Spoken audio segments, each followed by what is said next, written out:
इस एपिसोड में हम शेरलॉक का 7वां केस देखने वाले हैं। पिछले एपिसोड में हमने देखा कि किस तरह मॉरिटी मर गया था और अपने दोस्तों को बचाने के लिए शेरलॉक भी बिल्डिंग से कूद गया था। ये सब अपनी आंखों के सामने होते देख वॉटसन भी बहुत दुखी था, लेकिन शेरलॉक मरा नहीं, एकदम हट्टा कट्टा और जिंदा है। बिल्डिंग से गिरकर और इतना खून बहने के बाद कोई जिंदा कैसे रह सकता है? और वो कब्र किसकी थी जिस पर मिसेस हडसन आंसू बहा रही थी? आपके सारे सवालों के जवाब इस एपिसोड में मिल जाएंगे, इसलिए पूरा वीडियो जरूर देखेगा। तो दोस्तों, दुनिया की नजर में शेरलॉक मर चुका है और उस हादसे को 2 साल हो चुके हैं। अब टीवी पर न्यूज आती है कि शेरलॉक सच में एक जीनियस था और उसे बदनाम करने के लिए मॉरिटी ने ब्रूक्स नाम के एक कैरेक्टर को क्रिएट किया था और सारे क्राइम्स मॉरिटी कर रहा था। एक इंसान के मरने से 2 साल बाद उसकी सच्चाई सबके सामने आती है। पुलिस ऑफिसर सैली जो शेरलॉक को फ्रॉड बता रही थी, ये न्यूज सुनकर बहुत ही गिल्टी फील करती है, लेकिन ग्रेग को शेरलॉक पर हमेशा यकीन था। लेकिन अब ये सोचकर क्या फायदा, ये सोचकर वो वहां से चला जाता है। लेकिन सबसे ज्यादा तकलीफ होती है वॉटसन को। शेरलॉक के जाने के बाद वॉटसन पूरी तरह बिखर गया होता है। उसके पैर का दर्द फिर से शुरू हो गया है और वो पहले की तरह लंगड़ाकर चलता है। उसकी मूंछें भी निकल आई होती हैं और उसका नया लुक देखकर हमें जरा हंसी भी आती है। वॉटसन को मैरी नाम की लड़की से प्यार हो गया है और बहुत ही जल्द वे शादी भी करने वाले हैं। ये खुशखबरी वो मिसेस हडसन को देने जाता है। बेचारी मिसेस हडसन नाराज हो जाती है कि जब तक शेरलॉक थे तुम यहाँ रहते थे, लेकिन उसके जाने के बाद तुम एकदम से यहाँ से चले गए। मुझे कॉल किया, एक मैसेज तक भी नहीं किया तुमने, पर मुझे खुशी है कि तुम उस लड़के से शादी करने वाले हो। लड़का? क्या कह रही हो मिसेस हडसन? ठीक है तो कह रही हूँ, पहले तुम शेरलॉक से प्यार करते थे और अब किसी और लड़के से प्यार करते हो। मिसेस हडसन, उम्र के साथ आपका दिमाग भी खराब हो गया है। शेरलॉक मेरा दोस्त था, लवर नहीं, और अब मैं मैरी नाम की एक लड़की से शादी करने जा रहा हूँ। ओके ठीक है, खुश रहो बेटा। यह कहकर मिसेस हडसन आशीर्वाद देती है। इस वक्त सेर्बिया में एक ट्राइबल आदमी भाग रहा होता है और सेर्बियन टीम उसे पकड़कर बांध देती है और पूछताछ करती है। वे उसे मारने वाले होते हैं कि वो आदमी कहता है तुम एक रिटायर्ड नेवी ऑफिसर हो और वहीं अपनी गर्लफ्रेंड से मिले थे, लेकिन वो तुम्हें बिल्कुल भी पसंद नहीं। तुम्हारे घर के बाथरूम में करंट नहीं है और तुम्हारी बीवी तुम्हारे पड़ोसी के साथ रहने लगी है। अगर अभी वहाँ पहुंचे तो उसे रंगे हाथ पकड़ सकते हो। सेर्बियन चौंक जाता है और अपनी बीवी की जान के पीछे भागता है। तब उस ट्राइबल आदमी के पास एक आदमी आकर कहता है कि टेररिस्ट से लंदन को खतरा है, हमें तुम्हारी मदद चाहिए। ये माइक्रॉफ्ट है और ये ट्राइबल आदमी अपना हीरो शेरलॉक है। फिर वे शेरलॉक को ले जाकर नहलाते हैं और उसकी शेविंग भी करते हैं, तब जाकर वो इंसान लगता है। अब वो माइक्रॉफ्ट से टेररिस्ट के बारे में पूछता है। माइक्रॉफ्ट बताता है कि किसी अंडरग्राउंड टेररिस्ट से लंदन को खतरा है। नो प्रॉब्लम ब्रो, मैं लंदन को बचा लूंगा, लेकिन मेरे जिंदा होने की खबर सबको बतानी पड़ेगी। फिर वो वॉटसन की तलाश में निकलता है। वॉटसन मैरी के साथ एक रेस्टोरेंट में होता है और वॉटसन मैरी को प्रपोज करने वाला होता है कि कबाब में हड्डी बनकर शेरलॉक एक वेटर के भेस में वहां जाता है। अब वो बिल्कुल बकवास डिशेस के नाम लेकर वॉटसन को ऊपर देखने पर मजबूर करता है, लेकिन वॉटसन उसकी तरफ भी नहीं देखता। फिर शेरलॉक एक वाइन बोतल दिखाकर कहता है सर इसे तो पी लीजिए, बहुत टेस्टी है, जरा मेरी तरफ तो देखिए सर। अब वॉटसन ऊपर देखता है और बिल्कुल ही चौंक जाता है। तुम तो जिंदा हो शेरलॉक, ये सब तुम्हारा ड्रामा था। 2 साल से मैं किस तरह जी रहा हूँ इसकी कोई परवाह नहीं थी तुम्हें। सॉरी यार, माफ कर दो, मानता हूँ कि गलती मेरी थी, लेकिन अब तुमसे एक जरूरी सवाल करना है। ये मूछे वोचे क्यों लगा ली तुमने? एकदम कॉमेडियन लग रहे हो यार। अब शेरलॉक का मजाक सुनकर वॉटसन आंख बबूला होकर उसकी खूब धुलाई करता है। इतनी पिटाई मत कर यार, फिर से मर जाऊंगा। तब जाकर वॉटसन रुकता है। अब शेरलॉक बताना शुरू करता है कि बिल्डिंग से गिरकर इतना सारा खून बहने के बावजूद वो जिंदा कैसे बचा, लेकिन वॉटसन उसे रोककर कहता है कि उन डिटेल्स की मुझे कोई जरूरत नहीं है, मेरे लिए तो यही बहुत है कि तुम जिंदा हो, लेकिन तुम मुझसे छुपकर क्यों रहे?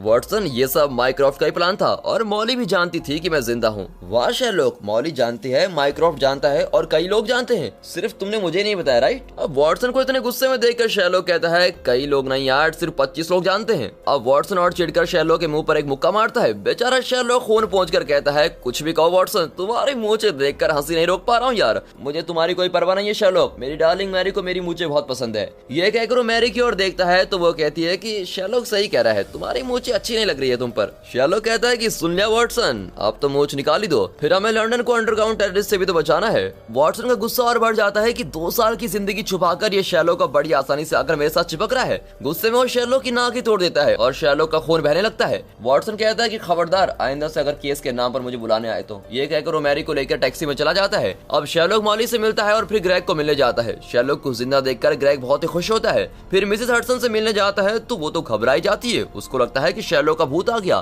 फिर धीरे धीरे सभी को पता लगने लगता है कि शेरलॉक मरा नहीं। उसका हैशटैग बन जाता है और जल्दी ट्रेंडिंग होने लगता है। अब शेरलॉक फिर से केसेस सुलझाने में लग जाता है, लेकिन वॉटसन की बजाय वो मॉली को साथ लेकर घूम रहा होता है। मॉली डिटेक्टिव कम और जर्नलिस्ट ज्यादा लग रही होती है और हर केस में नोट्स ले रही होती है, पर उन्हें बेकार से केसेस मिल रहे होते हैं। तब शिलकॉट नाम का एक आदमी शेरलॉक के पास आकर कहता है कि डिस्ट्रिक्ट लाइन के सीसीटीवी फुटेज को क्लियर करने के बाद उन्हें वाइप करना मेरा काम है और अपना काम करते वक्त मैंने एक अजीब सा फुटेज देखा था। ये कहकर वो शेरलॉक को फुटेज दिखाता है। उसमें वेस्टमिनिस्टर नाम के एक सबवे स्टेशन में एक ट्रेन आती है। उस स्टेशन में एक आदमी ट्रेन में चढ़ता है, लेकिन अगले स्टेशन में यानी कि पार्क स्टेशन में वो आदमी ट्रेन से गायब था। पता नहीं उसका क्या हुआ। शेरलॉक को ये केस बहुत ही इंटरेस्टिंग लगता है और उसका दिमाग तुरंत काम पर लगने लग जाता है, लेकिन उसे एक शक होता है कि वेस्टमिनिस्टर से पार्क स्टेशन पहुंचने में 5 मिनट लगते हैं, लेकिन उस दिन इस ट्रेन को 10 मिनट लगे। मतलब बीच में कुछ तो जरूर हुआ है, पर बीच में तो कोई स्टेशन भी नहीं है और ट्रेन वहां रुक भी नहीं सकती। ट्रेन 5 मिनट लेट पहुंची है और वो आदमी ट्रेन में नहीं था। इस तरह कई एंगल से सोचने के बाद भी एक भी क्लू शेरलॉक को नहीं मिलता। अब यहाँ वॉटसन शेरलॉक से मिलने उसके घर आ रहा होता है कि अचानक कोई उसे बेहोशी का इंजेक्शन लगाकर किडनैप कर लेता है। फिर उसकी मंगेतर मैरी को कोडिंग फॉर्म में एक मैसेज आता है कि वॉटसन को बचा लो। उसमें एक चर्च का नाम भी होता है। अब मैरी शेरलॉक को कोड दिखाती है और एक्सप्लेन करती है कि ये एक स्किप कोड है और वॉटसन को इसी चर्च में रखा गया है। अब वे दोनों चर्च के लिए निकल पड़ते हैं, लेकिन उन्हें 10 मिनट के अंदर जाना होगा, इसीलिए वे किसी की बाइक चुरा कर ले जाते हैं। अब शेरलॉक अपने माइंड में एकदम क्लियर कैलकुलेशन करता है कि रास्ते से हम 10 मिनट में पहुंच जाएंगे। उस दिन नवंबर 5 होता है जब गाइस फॉक्स डे मनाया जाता है, जिसमें सारी पुरानी चीजें एक जगह इकट्ठा करके जलाई जाती हैं। पुरानी चीजों के बीच वॉटसन फंस गया होता है और इस बात से बेखबर लोग उसको जला रहे होते हैं। अंदर से वॉटसन हेल्प हेल्प करके चिल्लाता है और एक बच्चा उसकी आवाज सुन लेता है और सबको बताता है। ऐन वक्त पर शेरलॉक वहां पहुंचकर वॉटसन को बचा लेता है, लेकिन वॉटसन को किसने किडनैप किया होगा ये तो बाद में पता चलेगा। अब लंदन को टेररिस्ट एक बहुत ही बड़ा खतरा है, लेकिन ये कोई नहीं जानता कि वो टेररिस्ट कौन है और कहां अटैक करने वाला है। शेरलॉक होमलेस नेटवर्क के जरिए लंदन के खतरनाक लोगों को वॉच कर रहा होता है। उनमें से कई लोग एकदम रिलैक्स मूड में होते हैं और शेरलॉक उन्हें अपनी वॉच लिस्ट से निकाल देता है, क्योंकि इतना बड़ा अटैक करने वाले कभी भी इतना कूल माइंड नहीं हो सकते। इस तरह वॉच लिस्ट से स्ट्राइक करते करते एक आदमी बचता है जो हमेशा सीरियस होता है और कुछ सोच रहा होता है। इस आदमी का नाम लॉर्ड है और यही कोई बड़ा प्लान बना रहा है। तब शेरलॉक रियलाइज करता है कि यही सीसीटीवी फुटेज वाला आदमी है जो सूटकेस लेकर ट्रेन पर चढ़ा पर अगले स्टेशन तक पहुंचा नहीं। फुटेज दोबारा देखने पर शेरलॉक नोटिस करता है कि लॉर्ड ट्रेन के 7वें कंपार्टमेंट में चढ़ा था, लेकिन जब ट्रेन पार्क स्टेशन में पहुंची तो सिर्फ लॉर्ड ही नहीं बल्कि पूरा का पूरा 7वां कंपार्टमेंट गायब था। मतलब वेस्टमिनिस्टर से ये ट्रेन 7 कंपार्टमेंट लेकर निकली थी, लेकिन पार्क स्टेशन में सिर्फ 6 कंपार्टमेंट के साथ पहुंची। अब शेरलॉक सोचता है कि उस 7वें कंपार्टमेंट को वे किस दिशा में ले गए होंगे। हर मैप यही दिखाता है कि वेस्टमिनिस्टर स्टेशन के बाद पार्क स्टेशन आता है और बीच में कोई दूसरा स्टेशन नहीं है। फिर एक कंपार्टमेंट गया तो गया कहां? अब शेरलॉक शिलकॉट को कॉल करता है तो वो वीडियो कॉल पर बताता है कि उन दोनों स्टेशन के बीच एक पुराना स्टेशन भी था जिसका नाम सुमात्रा है और जो पैलेस के बिल्कुल पास है, लेकिन बहुत समय से वो स्टेशन बंद पड़ा है। तब न्यूज में बताया जाता है कि पार्लियामेंट के सारे मेंबर पैलेस में जमा होने वाले हैं।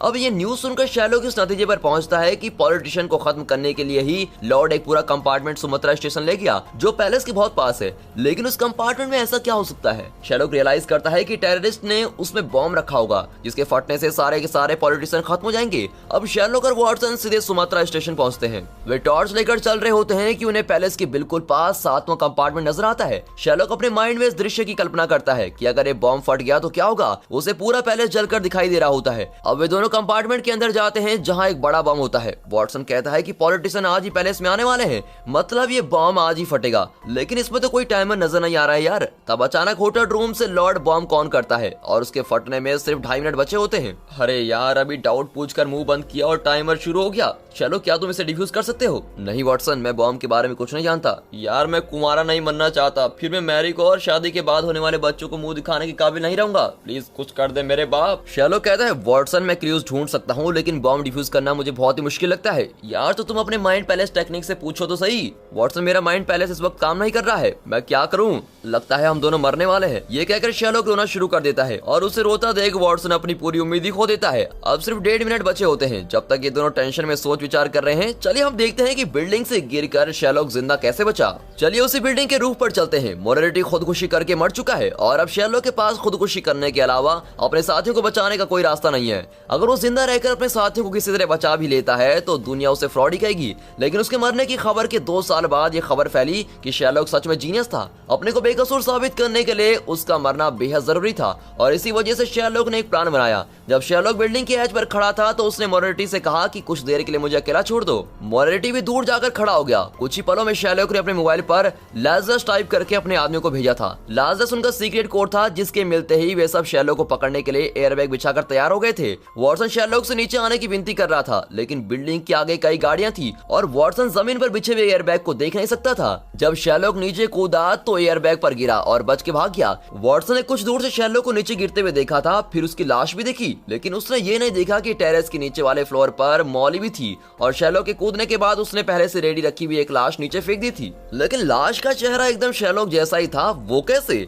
ये मोरेटी का मास्टर प्लान था। उसने शेरलॉक का हमशक्ल ढूंढा और उसी के जरिए उन दोनों बच्चों को किडनैप किया और उन्हें चॉकलेट फैक्ट्री में छुपा दिया। इसलिए बच्चों को बचाते वक्त वो छोटी लड़की शेरलॉक को देखकर डर रही थी। ये सब करके मोरेटी शेरलॉक का नाम मिट्टी में मिलाना चाहता था। अब सब कुछ हो जाने के बाद मोरेटी ने शेरलॉक के हमशक्ल को मार डाला और उसकी लाश मुर्दा घर में आ गई। शव विश्लेषण के लिए वो लाश मॉली के पास आई और मॉली ने वही लाश नीचे फेंक दी थी। लेकिन शेरलॉक का नजदीकी दोस्त होने के नाते वॉटसन एक पल में ही जान जाता कि ये शेरलॉक नहीं है और कोई और है। इसलिए वहाँ शेरलॉक का एक आदमी साइकिल पर आकर वॉटसन से टकरा जाता है और वॉटसन कुछ देर के लिए सड़क पर लुढ़क जाता है। उसी टाइम के गैप में नीचे गिरी हुई लाश को हटाकर शेरलॉक खुद वहाँ का लेट गया होता है और मुंह पर खून का मेकअप भी उसने एकदम परफेक्ट किया होता है। तब वॉटसन शेरलॉक के पास आ चुका था और उसने शेरलॉक का पल्स भी चेक किया, लेकिन पल्स के ना होने से वॉटसन ने कंफर्म कर लिया कि उसका दोस्त अब नहीं रहा। लेकिन पल्स अब कैसे हो गया भाई? बताता हूँ, पर आप लोग ये ट्राई मत करना वरना घर वाले पिटाई करेंगे, समझे? एक्चुअली एक बड़े स्पंज बॉल को आर्मपिट में कस के दबा कर रखने के साथ में पल्स फील नहीं किया जा सकता और यही ट्रिक शेरलॉक ने अपनाई और वॉटसन को विश्वास दिलाया कि वो मर गया है। शेरलॉक के मरने के बावजूद मोरेटी के आदमियों ने वॉटसन, मिसेस हडसन और ग्रेग को मारने की ठान ली थी, लेकिन माइक्रोफ्ट के आदमियों ने मोरेटी के आदमी को खत्म कर दिया और इन तीनों को बचा लिया। शेरलॉक को अपने ऊपर लगे हुए कलंक को मिटाने के लिए 2 साल लग गए और बेचारे को बहुत नाटक करना पड़ा। अब वापस आते हैं, लेकिन इस वक्त कंपार्टमेंट के अंदर बॉम्ब फटने वाला है। शेरलॉक का रो रो कर बुरा हाल हो गया है। वॉटसन तो मान ही चुका है कि वे दोनों यहीं पर मरने वाले हैं। वॉटसन कहता है कि लगता है मेरी किस्मत में ना तो मैरी है और ना ही शेरलॉक की यारी। टाइमर में बहुत ही कम वक्त बचा है और वॉटसन का चेहरा एकदम सुन हो गया क्योंकि कुछ ही सेकंड्स में बॉम्ब फटने वाला है। तब अचानक शेरलॉक पागलों की तरह हंसने लगता है। हंसना बंद करो शेरलॉक, हमारी जान निकलने वाली है। शेरलॉक हंसते हुए कहता है, जान क्यों निकलने लगी भला? मैं तो कब का बॉम्ब को डिफ्यूज कर चुका हूँ। यह बॉम्ब जिसने भी बनाया वो बहुत ही भला मानुस था यार वॉटसन। उस पगले ने बॉम्ब ऑफ करने का एक स्विच दे रखा था, लेकिन मौत के डर से तुम्हारे चेहरे पर जो वायलेंट बजाना वो देखने लायक था यार। ये कहकर शेरलॉक और हंसने लगता है। अब हमेशा की तरह वॉटसन चिढ़कर बैठा होता है। आखिरकार पुलिस भी वहाँ जाती है। अब इस तरह शेरलॉक ये केस भी सॉल्व कर देता है और उसका इंटरव्यू लेने के लिए मीडिया वाले आ जाते हैं। तब मॉली अपने नए बॉयफ्रेंड के साथ आती है जिसने बिल्कुल शेरलॉक की तरह ड्रेस किया होता है और इसी वजह से मॉली ने उसे अपना बॉयफ्रेंड बना लिया है। शेरलॉक उस आदमी को देखकर चौंक जाता है। फिर इंटरव्यू देने वो बाहर निकलता है। ओह, एक चीज तो मैं भूल ही गया, यह कहकर वो अपनी कैप पहन लेता है जो उसे बिल्कुल पसंद नहीं। अब बाहर आकर वो इंटरव्यू देता है। तभी एक आदमी वीडियो देख रहा होता है जिसमें वॉटसन जलती हुई पुरानी चीजों के बीच फंस गया था। यही वो आदमी है जिसने वॉटसन को किडनैप करवाया और उसे जान से मारना चाहा। लेकिन ये कौन है, ये सस्पेंस तो अगले एपिसोड में खुलेगा, तो देखना ना भूलिए गाइस शेरलॉक का अगला पार्ट। और हमेशा की तरह इस वीडियो को एक लाइक और चैनल को सब्सक्राइब जरूर कीजिए। आपके कमेंट्स भी हमारे लिए बेहद जरूरी है और हाँ, साथ ही अपने फ्रेंड सर्कल में इस वीडियो को शेयर जरूर कीजिए। And finally thanks for watching.